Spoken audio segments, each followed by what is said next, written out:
Alhaji Aziz Ali Kidonyo, historia ya utajiri wake, ukarimu, aliyeacha urithi usiofutika nchini Tanzania. Katika historia ya jiji la Dar es Salaam, yapo majina ambayo hayabaki tu kuwa majina ya maeneo pekee, bali huwa kumbukumbu hai za watu waliowahi kuacha alama kubwa katika jamii. Miongoni mwa majina hayo ni Mtoni kwa Aziz Ali, eneo lililopo wilaya ya Temeke, karibu na barabara ya Kilwa na viwanja vya maonyesho ya Sabasaba.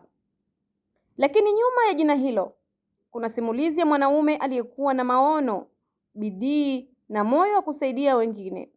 Huyu ni Alhaji Aziz Ali, aliyefahamika awali kama Ali Kidonyo. Alhaji Aziz Ali anakumbukwa kama mmoja wa wafanyabiashara na wakandarasi mashuhuri wa Tanganyika ya zamani, mtu aliyefanikiwa kujenga utajiri wake kwa juhudi, huku akitumia sehemu ya mafanikio yake kusaidia jamii, kujenga nyumba za ibada na kuacha urithi uliodumu kwa vizazi. Ali Kidonyo alizaliwa mwishoni mwa karne ya 19 katika jamii ya Wadigo mkoani Tanga, wakati wa Tanganyika ikiwa chini ya utawala wa Wajerumani. Alikulia katika malezi ya Kiislamu yaliyomjenga katika misingi ya uadilifu, heshima, uvumilivu na kuwajali wengine. Katika kipindi hicho, elimu rasmi ilikuwa ni fursa adimu kwa Afrika wengi, lakini Ali Kidonyo alijifunza kupitia maisha, uzoefu na mazingira yaliyomzunguka. Tangu akiwa kijana, alionyesha bidii, uthubutu na uwezo wa kufanya maamuzi yenye kumjenga katika maisha yake ya baadaye.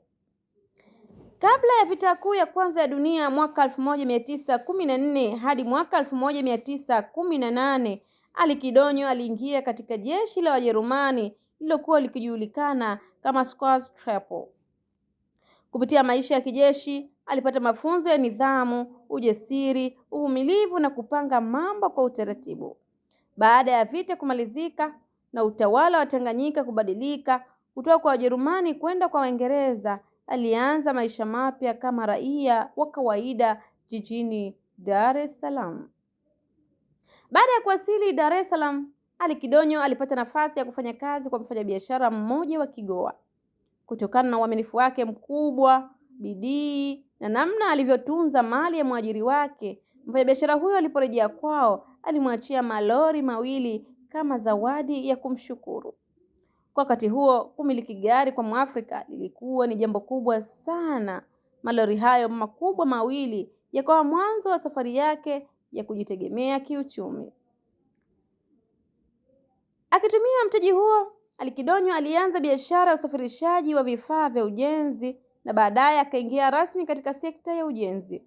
Aliajiri mafundi, vibarua na vijana wengi wa Kitanzania, akitoa ajira na kuwapa watu nafasi ya kujifunza ujuzi mbalimbali. Kutokana na mafanikio yake katika ujenzi, alijenga nyumba nyingi na kupata heshima kubwa katika jamii. Mbali na utajiri wake, kitu kilichomfanya heshimike zaidi ni moyo wake wa huruma. Wakati mwingine wateja wake walishindwa kumaliza malipo ya nyumba walizoagiza zijengwe, badala ya kutumia nguvu au kuwafikisha mahakamani, aliwapa nafasi ya kulipa kidogo kidogo kulingana na uwezo wao. Tabia hii ya utu na ukarimu ilimfanya apendwe sana na jamii. Ndipo jina la Azizi lenye maana ya mtu mwenye thamani na heshima likaanza kutumika zaidi na baadaye akajulikana kama Aziz Ali. Katika maisha yake ya Dar es Salaam, aliwahi kuishi eneo la Gerezani katika mtaa wa Kongo na Mbaruku. Nyumba yake ilikuwa maarufu kwa ukarimu. Wakati wa mwezi wa Ramadhani, aliandaa futari na kuwasaidia watu mbalimbali waliokuwa na mahitaji. Baadaye alinunua eneo kubwa Mtoni na kujenga makazi yake makubwa. Kutokana na uwepo wake katika eneo hilo, jina lake liliendelea kuhusishwa na eneo hilo hadi leo kunaitwa Mtoni kwa Aziz Ali. Alhaji Aziz Ali alikuwa na mali mbalimbali zikiwemo majumba ya kupanga, malori ya biashara, biashara za ujenzi, ardhi na maeneo ya uwekezaji, magari mbalimbali, lakini utajiri wake haukuishia kwake binafsi. Alitumia uwezo wake kusaidia maskini, wajane, mayatima, wanafunzi, taasisi za dini, watu waliokuwa na changamoto mbalimbali. Alhaji Azizi Ali aliyekuwa mtu aliyeheshimika sana kidini, alishikamana mno na dini yake. Sehemu yake ya mali aliwekeza katika kujenga na kusaidia misikiti pamoja na shughuli za kidini. Mchango wake katika eneo hilo ulifanya ukumbukwe kama mmoja wa watu waliotoa mchango mkubwa katika ujenzi wa nyumba za ibada. Katika miaka yake ya mwisho ya maisha yake, Alhaji Azizi Ali alitimiza ibada ya hija katika mji mtukufu wa Makka. Baada ya kurejea Tanganyika, aliendelea kuheshimiwa zaidi kama kiongozi wa kijamii na mtu mwenye heshima katika jamii. Alhaji Azizi Ali alifariki mwaka 1950 na kifo chake kilikuwa pigo kwa watu wengi waliomfahamu.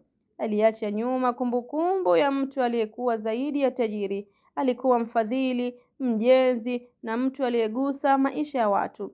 Urithi wake uliendelea kupitia familia yake, hususan watoto wake waliokuja kushiriki katika masuala ya kijamii na harakati za kitaifa.